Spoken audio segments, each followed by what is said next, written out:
You know, I'm thinking of this one for my kids, but a guy dies, right? He has, well-to-do guy, his 2 daughters, and he wants to leave them each $10 million, $20 million between the 2 of them. But it's not going to be that easy. They've got to marry, right, have children while wedded, none of this out of wedlock stuff. And that's just for starters. The wife who he was divorcing before he died, or going through a separation, gets not a zilch-zippo, so she's not happy.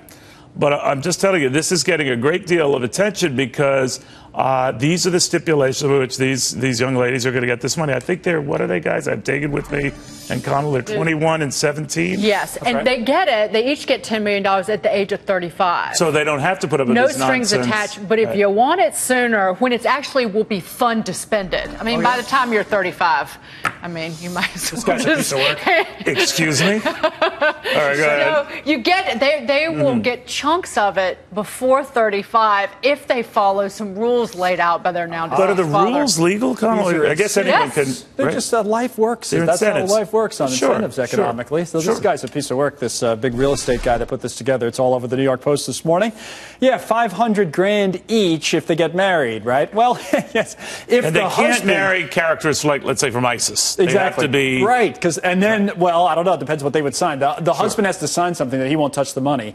And then this $750 grand if you complete college at an accredited university, but then the daughter has to write like a 100-word essay afterwards. Why she deserves money. And it has to be approved by the trustees who are overseeing their dead daddy's money. And the trustees are Larry, Moe, and Curly, which is another complication. It's kind of odd. You get an incentive if you earn a decent salary.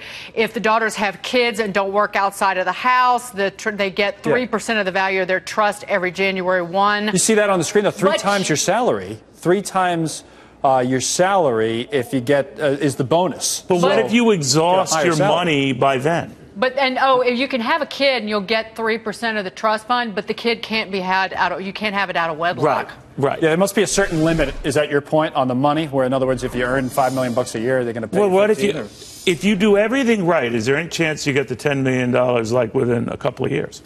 I think so. Based on this, it's hard to get. It's hard to get to $10 million. Now, anyone is free to do with his or her money what they want after they go, and set up any type of provisos. We had remember that gazillionaire left all the money to the cat, and the cat just said, "Well, whatever." No.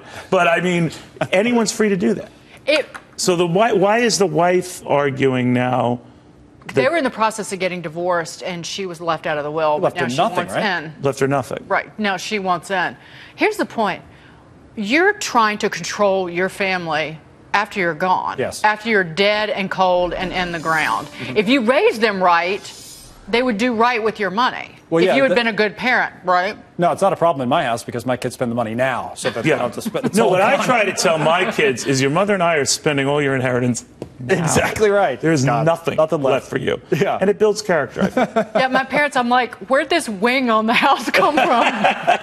But, I mean, this guy's getting all sorts of grief for doing this, but he's obviously trying to encourage proper, in his eyes, fiscal and emotional behavior. No. If you want to encourage proper fiscal behavior, you don't give them anything, right? Oh, really? You give it away to charity. He gave a lot of money away already, right, to the Michael J. Fox Parkinson's Foundation. Exactly. So, he's a charitable guy. And in fairness, Neil, he's not getting all that much grief because, well, there is that, you know. I know. I find that. You either you trust the kids. Come on, either you trust the kids with the coin, or you don't, and you give it to somebody else. Didn't that raise a question to you when we started reading about this, that there must be something in the girl's past that gives him pause, that makes him worried? Maybe they've had troublesome dates. My daughter's dated some real doozies. So I'm thinking, whose fault is that, Neil, really? Well, that's hers. And I'm going to punish her till the end of time. Right. But I'm just saying, maybe it's the father's way of saying, I'm dead.